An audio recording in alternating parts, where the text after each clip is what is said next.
तक आपने ज्ञान और कर्म के बारे में तीसरे अध्याय में जाना। अब हम चौथे अध्याय के बारे में जानते हैं। भगवान कहते हैं अजोपि संव्यात्मा भूतानामीश्वरूपिशन प्रकृतिं स्वाम धिष्ठाया संभवाम्यात्म माया। भगवान कहते हैं कि मैं अजन्मा हूँ, यानी जो जन्म नहीं लेता है, और अविनाशी यानी जिसका नाश नहीं किया जा सकता। मैं अपनी योग माया से प्रकट होता हूँ, यानी कि मैं अजन्मा हूँ, जन्म नहीं लेता हूँ और अविनाशी, मेरा नाश नहीं किया जा सकता है। तो भाई योग माया क्या है? तो योग माया के बारे में बच्चों आप इतना जान लो कि भगवान की वो शक्ति है जो उनमें निहित रहती है, जिससे जब वो पृथ्वी पर अवतरित होते हैं, आते हैं पृथ्वी पर, तो लोगों को ये लगता है कि उन्होंने जन्म लिया और वो साधारण मनुष्य की तरह लगते हैं, साधारण मनुष्य की तरह लगते हैं सबको। लेकिन जो योगी हैं यानी सिद्ध पुरुष हैं, वो भगवान को ऐसे स्वरूप में भी जान लेते हैं। फिर भगवान कहते हैं यदा यदा ही धर्मस्य ग्लानिर्भवति भारत अभ्युत्थानं धर्मस्य तदात्मानं सृजाम्यहम् परित्राणाय साधूनां विनाशाय च दुष्कृतम् धर्म संस्थापनार्थाय संभवामि युगे युगे।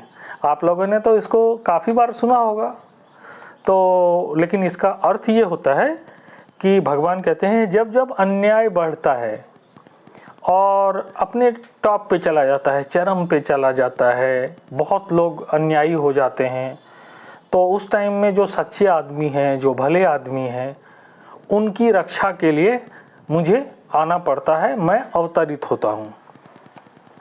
आगे भगवान कहते हैं ये यथा मा प्रपदन्ते तांस्थै भजाम्यहम् मम वर्तमानुवर्तन्ते मनुष्याः पार्थ सर्वशः। मतलब जो मेरी पूजा या अर्चना जिस रूप में करता है, मैं उसी रूप में उसको देखता हूँ। आपको बच्चों सुदामा की कहानी तो पता ही है, वो मित्र रूप में यानी फ्रेंड रूप में भगवान को देखते थे। तो भगवान का कहना है कि आस्था के अलग अलग रूप होते हैं। भगवान में आस्था लोग अलग अलग तरह से करते हैं। कोई इसको किसी प्रकार से देखता है और कोई किसी और प्रकार से देखता है। पूजा की पद्धति अलग अलग होती है, लेकिन सबको जाना एक ही तरह है। इसलिए किसी धर्म या संप्रदाय से घृणा नहीं करना चाहिए, सबका आदर करना चाहिए। यहाँ भगवान कर्म के प्रकार के बारे में भी बताते हैं और कहते हैं कि पहला जो होता है वो होता है अकर्म, यानी बिना फल की चिंता किए बिना कर्म करना। दूसरा होता है कर्म, यानी कि फल की इच्छा के साथ कर्म करना। मुझे फर्स्ट करना है और इसके लिए मैं पढ़ रहा हूँ, तो ये हुआ कर्म। और तीसरा होता है विकर्म, यानी कि गलत कार्य, जैसे झूठ बोलना, छल करना, धोखा देना, तो ये विकर्म आता है, विकर्म कहलाता है।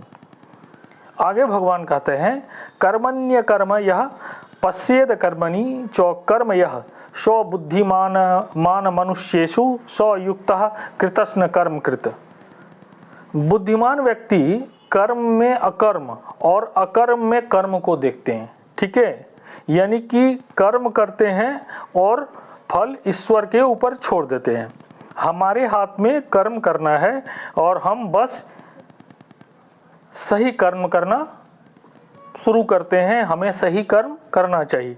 कोई कर्म किस भावना से की जाती है, उससे वह कर्म की श्रेणी में अलग अलग श्रेणी में आता है। अब आपको बताता हूँ, आपने अकर्म, विकर्म, कर्म ये सब सुना, तो इसको जैसे उदाहरण के साथ हम क्लियर कर रहे हैं। जैसे तुम बच्चों बेकार में किसी जानवर को मारते हो, तो ये विकर्म की श्रेणी में आएगा, पाप है ना, है ना, यदि कि तुम बिना दोष के किसी जानवर को मारते हो तो। लेकिन यदि कोई टीचर अपने छात्र को योग्य बनाने के लिए मारता है, ठीक है, तो ये अकर्म होगा। क्यों? क्योंकि इसमें टीचर का कोई लाभ नहीं है, वो बच्चों को योग्य बनाने के लिए मारते हैं, यानी कि उनका जो है उनका इसमें कोई लाभ नहीं है, वो आपके लिए उसको मारते हैं। तद्विधि प्रणिपातेन परिप्रश्नेन सेवया उपदेक्षन्ति ते ज्ञानम ज्ञानिनस्तत्वदर्शिनः। आगे भगवान जो है ज्ञान की महिमा बता रहे हैं और कहते हैं कि तुझे ज्ञान अपने गुरुजनों, बड़े बूढ़ों और माता पिता से प्राप्त होगा। बच्चों देखो, हमारे माता पिता, गुरुजन, जो बुजुर्ग होते हैं, हमारे दादा दादी, उन लोगों के पास क्या होता है, अनुभव होता है, और अनुभव से वो आपको बहुत सारे ज्ञान दे सकते हैं, क्योंकि जिस ज्ञान को आपको बहुत वर्ष लग जाएंगे अनुभव धीरे धीरे प्रैक्टिकली करने से, उसको जो है उन्होंने अनुभव किया है, पहले उन्होंने जिया है, और वो अपने ज्ञान को आप यदि उनके पास विनयशील बन के रहेंगे तो वो आपको अपने वो ज्ञान दे देंगे। इसलिए बड़े बूढ़ों से, माता पिता से, गुरु से हर वक्त सीखना चाहिए। आगे भगवान कहते हैं अपि चेदसि पापेभ्यः सर्वेभ्यः पाप कृतम सर्वज्ञान प्लवेनैन वृणं संतरिष्यसि। और बच्चों, यदि तुम्हें ज्ञान होगा, यानी कि तुम ज्ञान प्राप्त करोगे, ठीक है, तुम्हें अच्छे बुरे का फर्क पता लगेगा, तो तुम्हारे पहले के पाप खत्म हो जाएंगे, ऐसा भगवान कहते हैं। तो क्यों भाई, क्यों खत्म हो जाएंगे?